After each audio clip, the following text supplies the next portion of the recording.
హనుమంతుడు దేవుడు, వీళ్ళందరూ దేవుళ్ళు.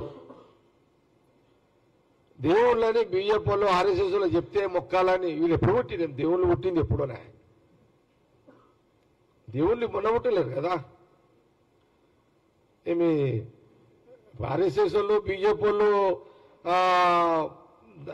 దేవుడు పుట్టినాక వీళ్ళు పుట్టిరా, లేదు వీళ్ళ కన్నా ముందే వీళ్ళు పుట్టి దేవుళ్ళ కన్నా ముందు వీళ్ళు పుట్టిరా? కాదు కదా. నేనేమంటున్నా అంటే ఇప్పుడు రాహుల్ గాంధీ గారు ఇంట్లో మొక్కుతాడు కదా దేవుళ్ళకు, దేవుడిని మొక్కుతాడు కదా. ఇంట్లో దేవుడు ఉంటాడు. రాహుల్ గాంధీకి ఇంట్లో దేవుడు ఉంటాడు, సీతమ్మ తల్లి ఉంటుంది, శ్రీరాముడు ఉంటాడు, దేవుళ్ళు ఉంటారు. దేవుళ్ళకి ఇంట్లో మొక్కుతారు వాళ్ళు.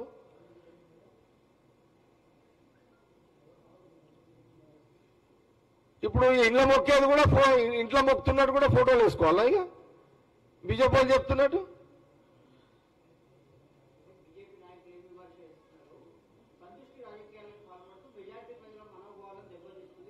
నేనేమంటున్నా అంటే అది తర్వాత మాట్లాడతా. అది చాలా పెద్ద సబ్జెక్ట్ అది.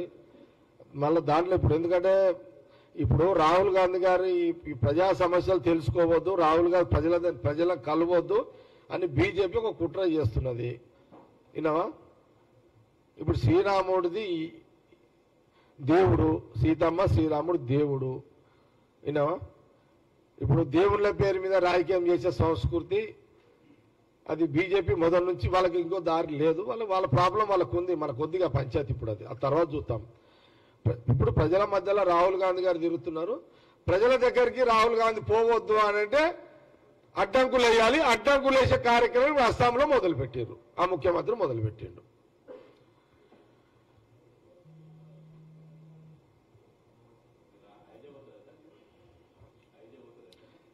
సారీ, నేను మోడీ గారు సీతారామ కళ్యాణం చేస్తాడో తెలియడం నాకు తెలియదు. ఈయన బీజేపీలు సీతమ్మ తల్లి శ్రీరామ కళ్యాణం చేస్తాడో లేదో నాకు తెలియదు. చెక్ చేయండి ఒకసారి.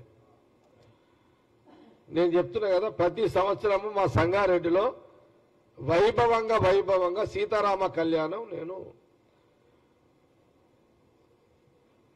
మేము జరుపుకుంటాం. నేనే కాదు, దేశం అంతా. ఇప్పటిది కాదు, ఇదేమి బీజేపీ ఉండగానే సీతారామ కళ్యాణం చేస్తారా? ఏం కథ ఇదంతా? అసలు శ్రీరాముడు బీజేపీ పుట్టినాక పుట్టిండా? ఇది కొత్త ఇదంతా ఇది నాకు అర్థం కాని పంచాయతీ. సీతారామ కళ్యాణము మీరు ఎప్పుడైనా సీతారామ కళ్యాణము ప్రధానమంత్రి మోడీ ఎప్పుడైనా ముఖ్యమంత్రి కూడా చూసి ఎప్పుడైనా సీతారామ కళ్యాణము ప్రధానమంత్రి మోడీ గారు చేయంగా చూసిరా ఎవరైనా? ఉందా సాక్ష్యం? ఏడన్నా కళ్యాణం పాల్గొన్నట్టుంది ఏడన్నా? ఈడ బీజేపీ వాళ్ళు మాట్లాడుతున్నారు, కిషన్ రెడ్డి మాట్లాడతాడు, లేకపోతే బండి సంజయ్ మాట్లాడతాడు, లేకపోతే వాళ్ళ నాయకులు మాట్లాడతారు. ఎక్కడైనా సరే వాళ్ళ ఊర్లో సీతారామ కళ్యాణం చేస్తున్నాం అనేది ఎక్కడైనా చెప్పగలుగుతారా? నేను ప్రతి సంవత్సరము నేను దాదాపు ఒక 40-45 ఏళ్ళు, అంటే సీతారామ కళ్యాణం నేను వచ్చినాక స్టార్ట్ చేసింది కాదు. నేను పుట్టిన కాడి సీతారామ కళ్యాణం సంగారెడ్డిలో వైభవంగా జరుపుకుంటాం మేము. దేశ ప్రజలు అన్ని లీడర్లు జరుపుకుంటారు. అది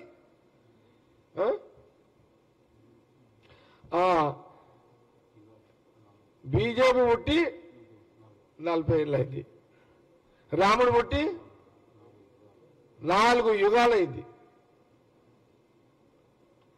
బీజేపీ పుట్టి 40 ఏళ్ళు, శ్రీరాముడు సీతమ్మ తల్లి పుట్టి 4 యుగాలు. సరే, మీకు రాజకీయంగా వేరే దారి లేదు, మీరు రాజకీయంగా బతకాలి. శ్రీరాముడిని మీరు దేవుణ్ణి పేరు మీద మీరు ఏదో బతుకుతున్నారు, బతుకుండి. కానీ రాహుల్ గాంధీ గారు అనవసరంగా ఎందుకు దీంట్లో మీరు లాగుతున్నారు?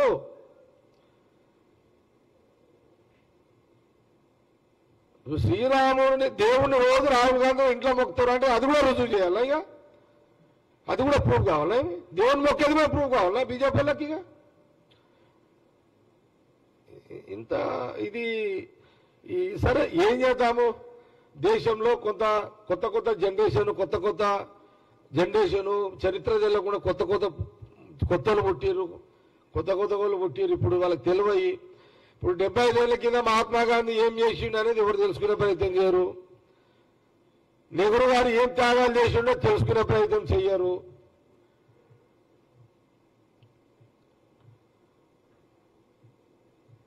ఇప్పుడు ఇక విచిత్రం ఏంటంటే పాపము ఆ ఫ్యామిలీ ఎంటైర్ ఆనాడు ఇందిరాగాంధీ నుంచి మొదలుకుంటే వాళ్ళు అన్ని త్యాగాలు చేసినా కూడా వాళ్ళ త్యాగాలను మరిపించే విధంగా బీజేపీ కుట్ర చేస్తుంది.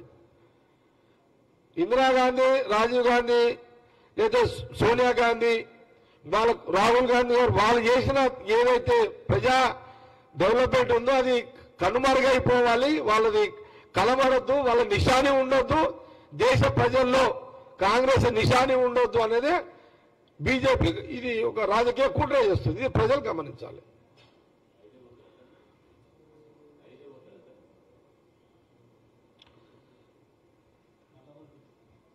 నేను ఏమంటున్నా అంటే ఏమంటున్నారు,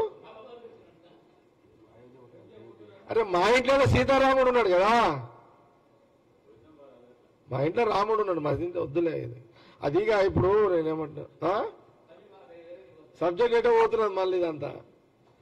నేనేమంటున్నానంటే దేవుని సీతారాముడిని నేను కాదు మీరు అందరం మొక్కుతాము. కొత్తగా బీజేపీ వాళ్ళు వచ్చి దేవుని మొక్కుమని చెప్పాల్సినంత దుస్థితి, ఇంత దౌర్భాగ్యము రాజకీయాలలో రావద్దు.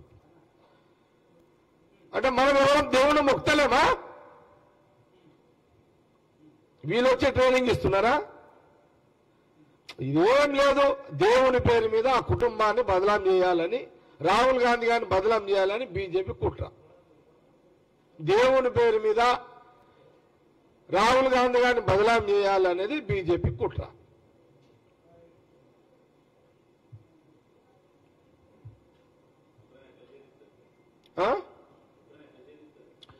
నేనేమంటున్నా అంటే ఇది కొంత డైవర్షన్ అయిపోతుంది. ఇది మీరు ప్రశ్నలు బాగానే ఉన్నాయి అడగడానికి, కానీ ఇది ఎట్లుంటుంది అంటే దీని తోకో దిక్కుంటుంది, మూతో దిక్కుంటుంది, రెక్కలో దిక్కుంటే దీని గురించి మాట్లాడితే కొంత ఎటో పోతుంది, ఎంత దీని సబ్జెక్ట్లో పోతుంది. ఎందుకంటే అల్టిమేట్ బీజేపీ కూడా ఈ భారత్ న్యాయయాత్ర డైవర్షన్ కావడానికే ఇలాంటి నిందలు వేస్తున్నారు అనే దాంట్లో మనం చాలా స్పష్టంగా చెప్తున్నాం కదా.